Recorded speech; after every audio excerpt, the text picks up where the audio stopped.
Java supports a number of constructs that allow you to easily control the flow of your application.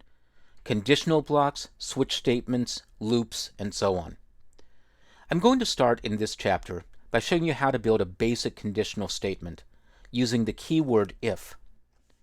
I'm working in a project named Conditional that's a part of the Chapter 5 exercise files, but it just has an empty class with a basic main method. I'll place the cursor inside the main method, and I'm going to start by declaring an integer variable. I'll give it a data type of int and a name of month number, and I'll set it to a value initially of 3.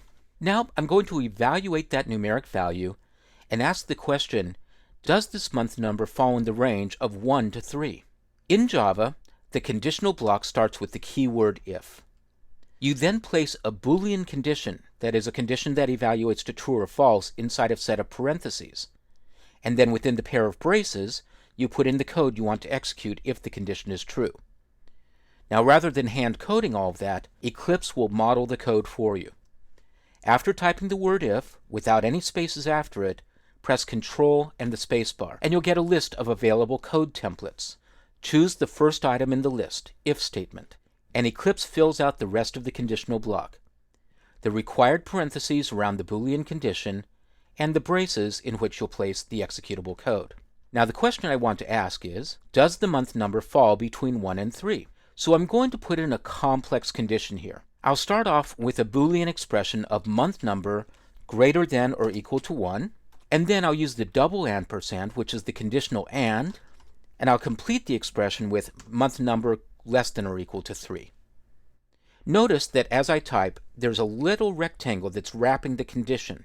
When I'm done typing in the condition, I can press the Tab key, and the cursor will drop between the braces, and I can start writing the executable code. Within the if clause, I'll use system.out.println, and I'll output the string, you're in quarter 1. I'll save the changes and run the application, and I should see the output, you're in quarter 1. So it's working. Now, once you've used an if clause, you can also use one or more else ifs. The structure of an else if is the same as an if, but it can only follow an initial if. So I'm going to make a copy of this code block, and I'll paste it into place, and I'll prefix the next one with else. I'll change the numbers that I'm evaluating to 4 and 6, and I'll change the quarter output to quarter 2. I'll run the code again, and I'm still in quarter 1, but then I'll change the month number at the top of the code to month number 5, and run it again, and now I'm told you're in quarter 2. Now again, you can have as many else ifs as you want, and then optionally, you can have an else, which is the catch-all, the code that will execute if none of the previous conditions are true. The else looks like this. It doesn't take any parentheses or conditions, but it does take its own code block. And here I'll output a string saying, you're not in the first half of the year. Now that code's getting a little wide, so let me maximize my code editor. And we can see all 3 conditions.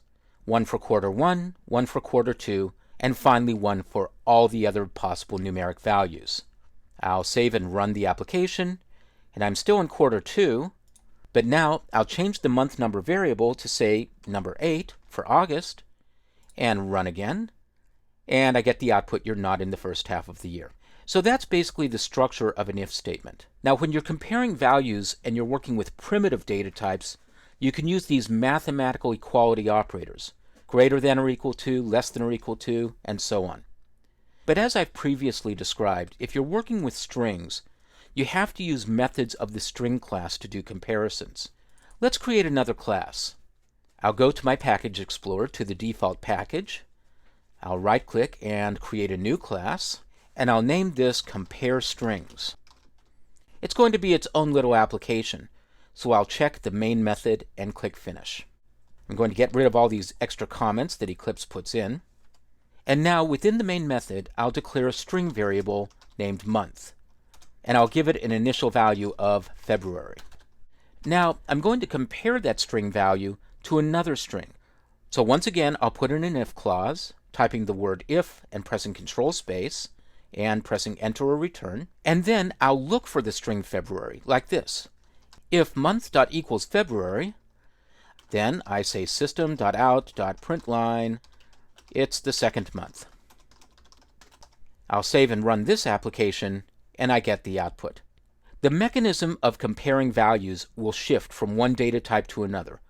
For primitive values, you can use the mathematical equality operators. For strings, you have to use methods of the string class like equals or contains, but the structure of the if, else if, and else statements will stay the same. Regardless of the data type that you're comparing, you can use the if, else if, and else clauses to determine whether you want to execute particular code, all depending on the current condition.